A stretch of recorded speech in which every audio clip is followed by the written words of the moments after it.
See the boss over here on your right playing 8-rack.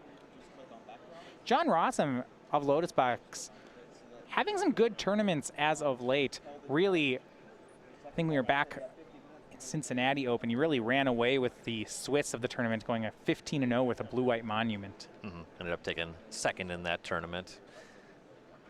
Recent modern top 8 with a Jeskai control deck. And we're underway. Of course, John is on the play. That says nothing about the die rolls. That's what Tom's interested in. So we start off. Tom on Inquisition of Kozilek, and we'll get our first look at Rossum's hand. He's got a second land in the mountain, but those are his only mana sources. He has 2 copies of Lightning Helix, a Lightning Bolt, a Spell Snare, and a Spell Queller. This hand not looking great. There's a lot of burn, but no white mana and 3 white cards. And this is just kind of the thing. When you know you're playing against 8-rack, you end up keeping a lot of hands just because there are 7 cards. And Tom takes the Spell Queller anyway. You know, it's got me thinking, right, what is the hand that John wants on the start tier? I'd like to get online more quickly with some aggressive draw. You almost always want to have Serum Visions in your opener just so you can refine whatever was taken when Tom thought seizes you on turn 1. Okay. A bunch of Spell Quellers is actually pretty good, but you really want to be able to cast them. Sure. Missing white mana, the most significant part of this hand. So Tom's going to make the cards Shrieking Affliction and Mutavault. And it says go. John Rossum, no play back, actually misses his 3rd land. Yep. And now Tom's going to press the advantage here as Liliana of the Veil. Can't Spell Snare that one. No, the 3-mana Planeswalker is going to go to work on Jonathan's hand. Tom can tick that one up. And you know, this is all setting up really toward the Shrieking Affliction that he was able to land.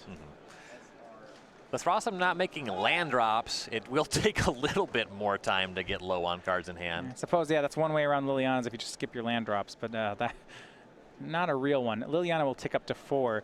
See if Jonathan's going to pull the trigger on some Lightning Bolts, and he actually does. Both copies of Lightning Bolt shoots down the 3-mana Planeswalker. Yeah, you didn't have enough to close the game, so that makes some sense. We look over the Shrieking Affliction on Tom's side. Beginning of each opponent's upkeep, if they have 1 or fewer cards in hand, they will lose 3 life. So Jonathan down to 3 cards in his hand. He's got 2 Lightning Helixes and 1 other. Looks like Logic Knot.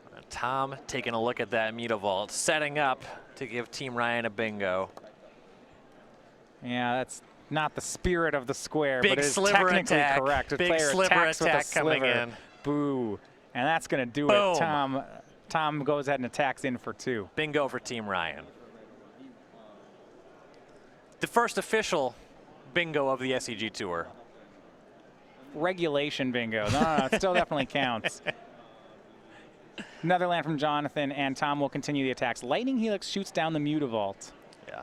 And if they're going to be helixed anyway, it doesn't really make a huge difference to Tom if he attacks or not. Honestly, he likes getting that card out of Rossum's hand.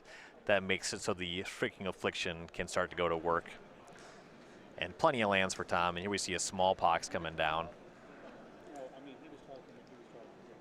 Smallpox. So it'll be Logic Knot out of the hand for Jonathan. He'll sacrifice the Mountain.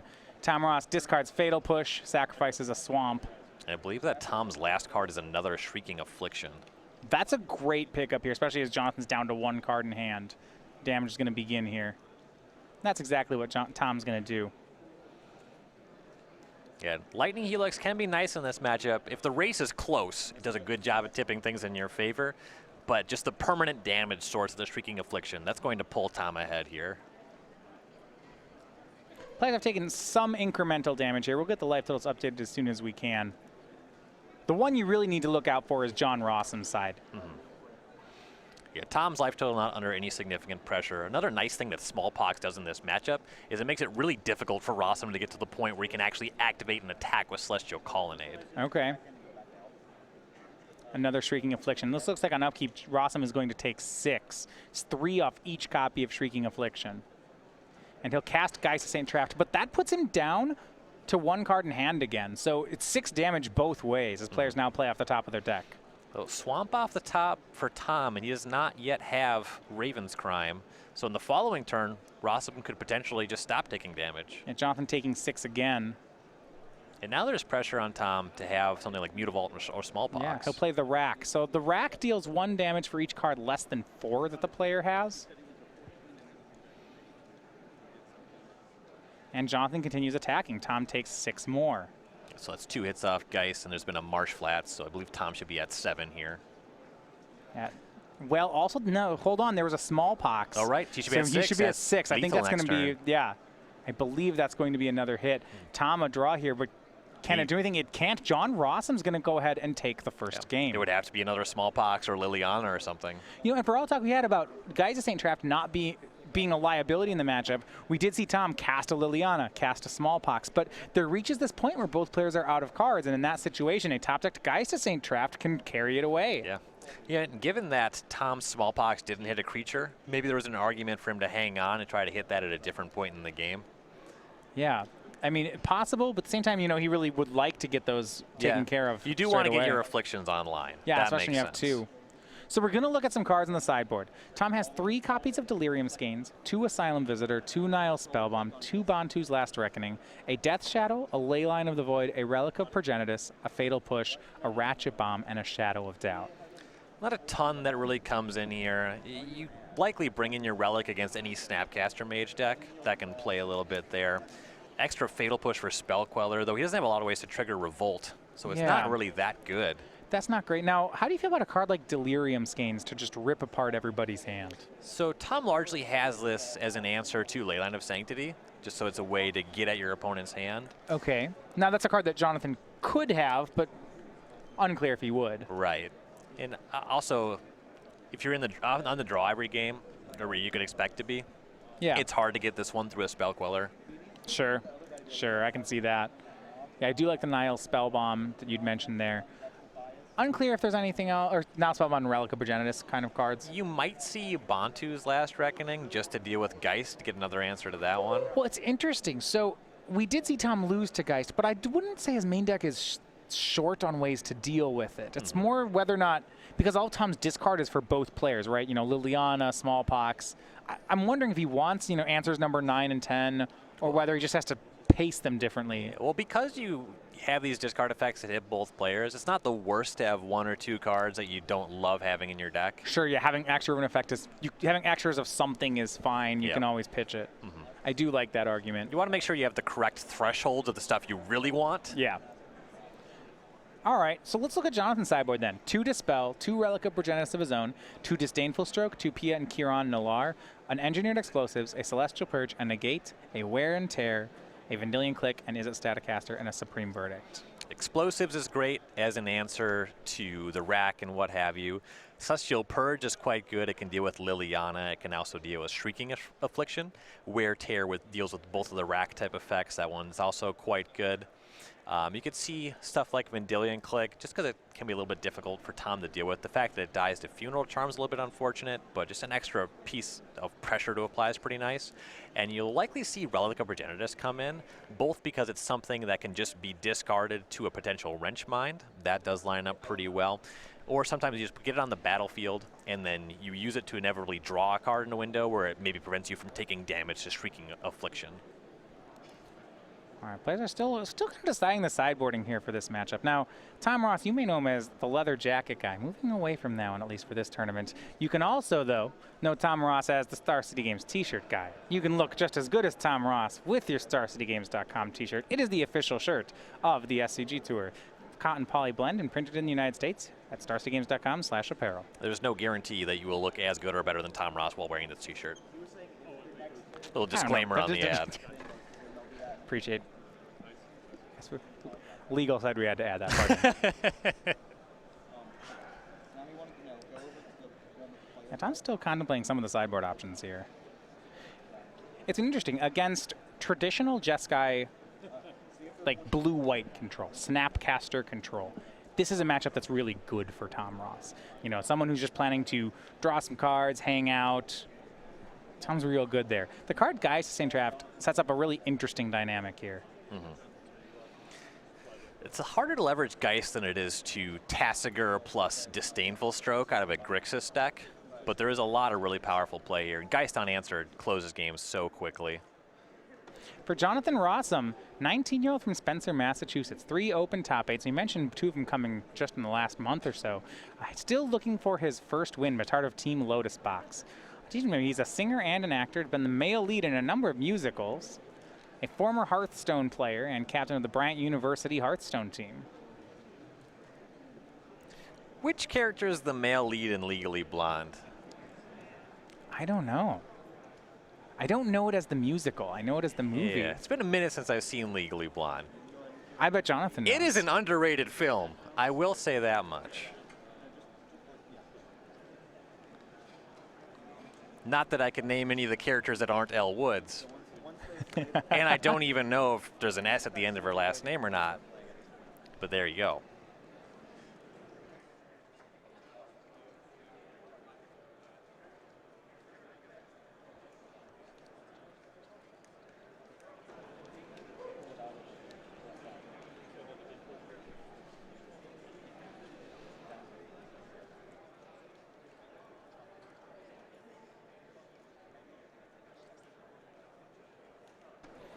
Thinking of our second game here. I was going to say, what's interesting is you looked at the game there. Tom appeared to be in his game plan was really executing. Trade, trade, trade. Couple Shrieking Afflictions. Both players more or less out of cards. The card Geist of St. Traft did 18 points of damage for John Rossum. There's actually very few cards that on 4 lands in play and just off the top could really erase Double Shrieking Affliction. The card really seems to turn the matchup. Mm-hmm.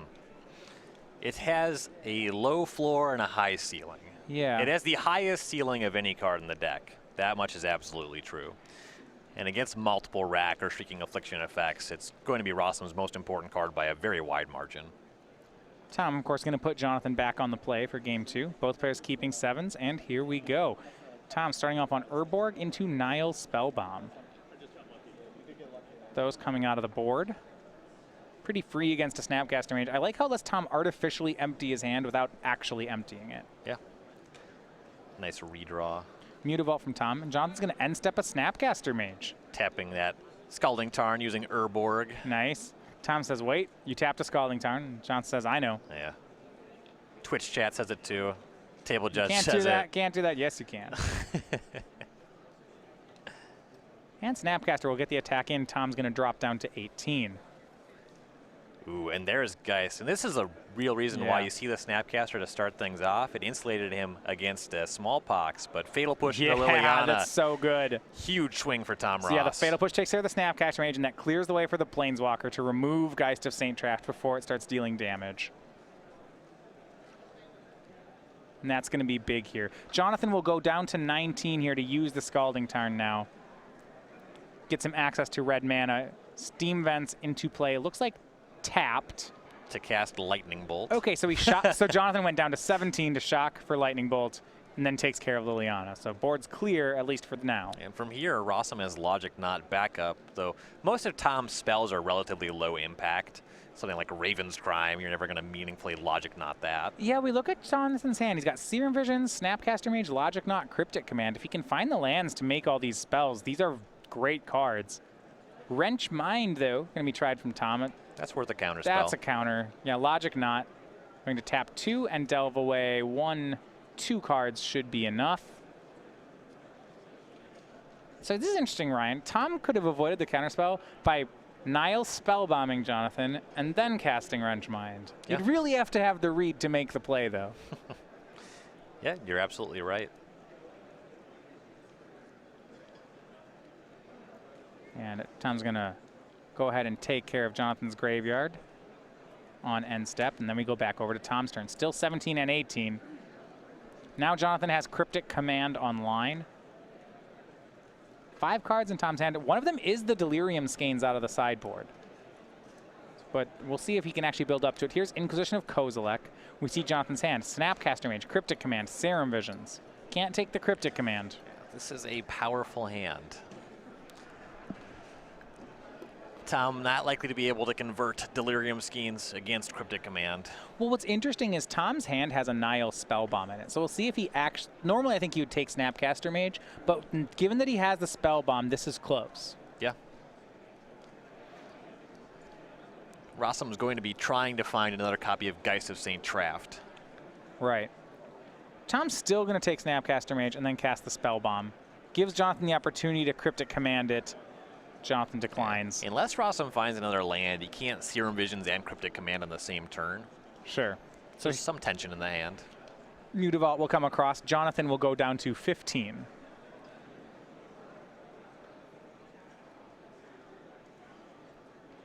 Draw from Rossum. It looks like another Serum Visions. And you're right, this is the... It's interesting to see how Jonathan plays this. Is he willing to take down Cryptic Command for a turn? And it just looks like the answer is no. Be in a lot of trouble if a Liliana showed up. If he didn't find a land and Tom cast a Smallpox and suddenly Rossum just couldn't cast Cryptic Command anymore, that's another bad spot. Right. If he's casting Serum Visions, he also really doesn't want to find land. He wants to start finding business. Shadow of Doubt drawn by Tom. He'll attack with the Mutavault. Jonathan will go to 13. And Tom makes a copy of the Rack. Oh, you can't blow him out with the Shadow of Doubt if you don't leave up 2, though. That's true. You also can't blow him out if his 5th land doesn't matter. There's Cryptic Command on the Rack. So counter and draw. Boom, I got a square off that. There's counter draw. That game's over, man. Forget about it. Tom's going to use the Nile Spellbomb and then says go. We go back over to Rossum. He's drawn a Logic Knot, but Tom's done a good job of keeping the graveyard clean. Yeah, 2 Nile Spellbombs.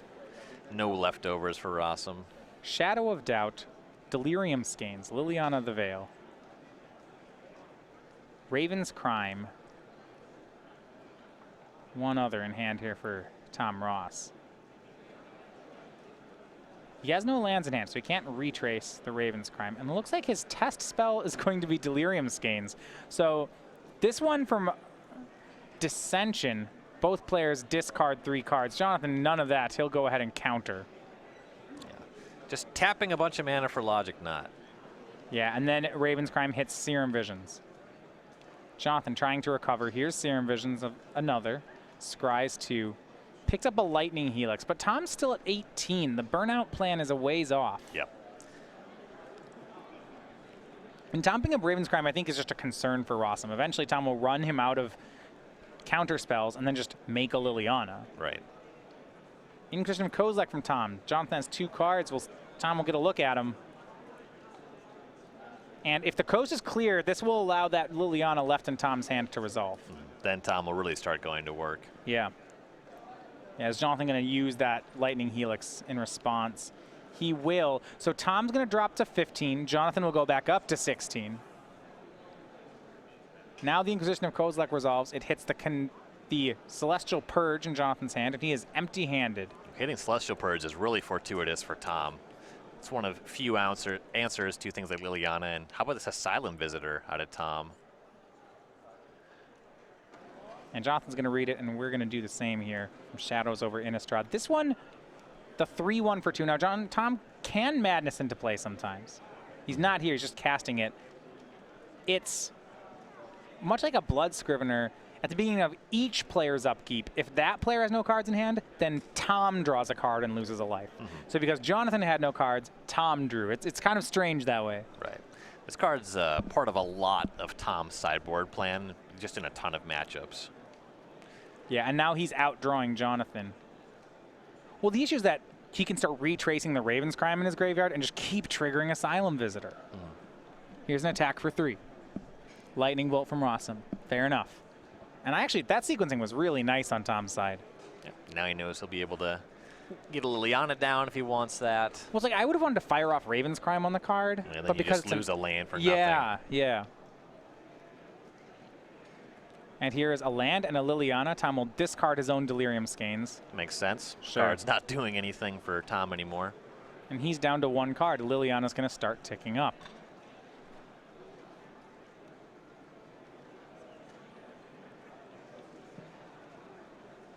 Electrolyze from Rossum will shoot Liliana down to 2. John draws. It's just a land. Plays it and says go.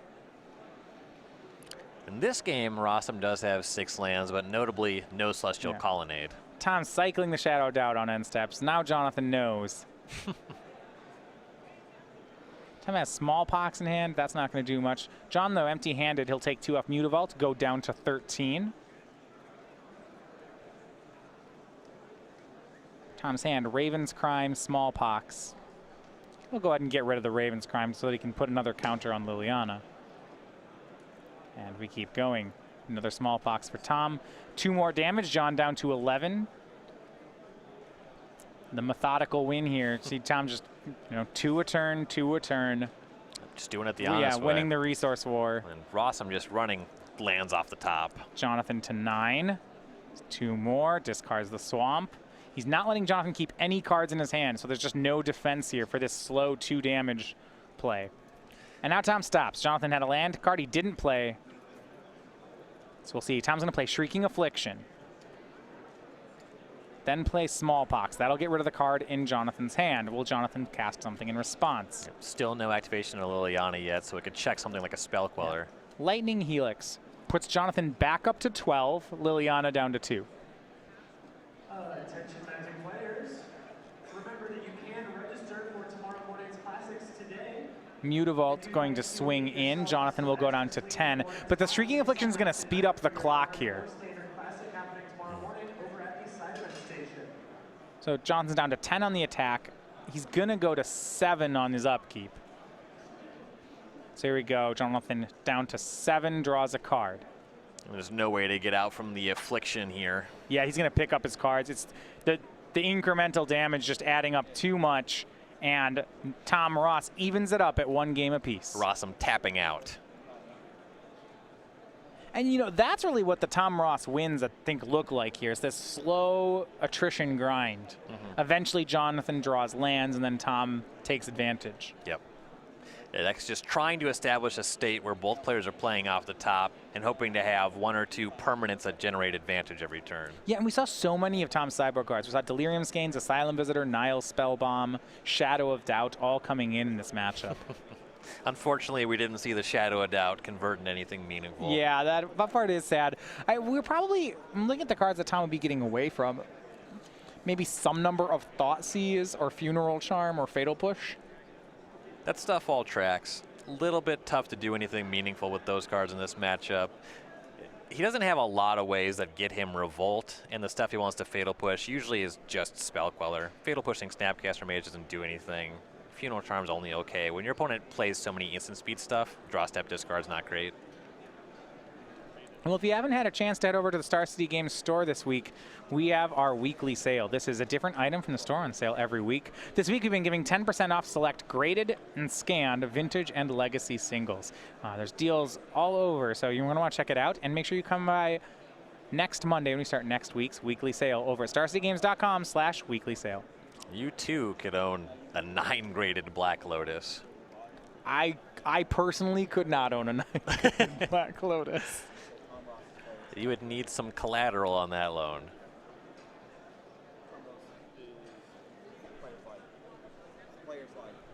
So for Tom Ross, the 8-rack player here, it's one of his pet decks here in Modern. The 34-year-old currently living in Roanoke, Virginia, 18 open top 8s and 6 open wins. We've seen him really win with a lot of different decks in Modern, but rarely is it what I think you think of as a tier 1 deck. We've seen him win trophies with Tron, with 8-rack. I think that's one of the real impressive parts. Yeah, for good reading on the Tom Ross Modern philosophy, check out in Star City Premium the article First or Dead Last. Those are the 2 positions that Tom tries to go for in a tournament. He wants to win or he wants to go home. As the player of the year last year on the SCG Tour. No stranger to coming in first.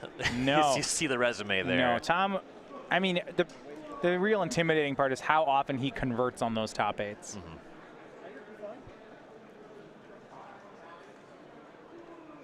When he is in contention, he tends to win. Not a ton of dead lasts on the resume, though. Everybody has a few. This weekend, though, in pretty good position, 6-1 here. I think it's interesting. You see players of Tom Ross's skill level, almost none of them, outside of Tom Ross, choose 8-rack as a deck, but he consistently puts up high finishes with it. And it's that philosophy. He feels like this is a deck that a lot of players just aren't prepared to play against. Sure. In particular, when Tom sits down, wins the die roll and says, I'll draw first, a lot of your Modern opponents are just going to have no idea what's going on. Well, Tom starts off on the rack, and interestingly enough, Jonathan put Tom on the play for this 3rd game. arrogance. Well, if your opponent wants to be on the draw, maybe you should tell him he's on the play. If I think my opponent is good, and they know the format, and they chose to take the draw, I usually just think they're correct. A lot of blue mirrors in Modern historically, it has been correct to take the draw. We see Wrench Mind from Tom Ross.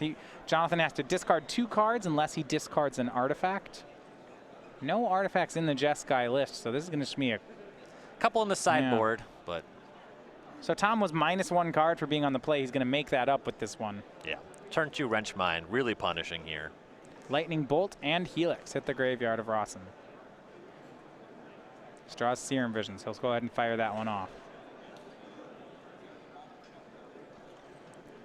Scries a Spell Queller, it looks like, to the top. And those are Jonathan's 2-for-1s, these Snapcaster Mages and Spell Quellers. It's, I think, how he's going to fight back against the 8-rack deck.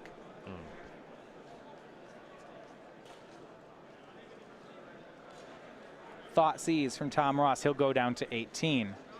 We see Jonathan's hand. 2 Lightning Helixes, a Snapcaster Mage, a Vendilion Click, and a Geist of St. Traft. No 3rd land just yet, though.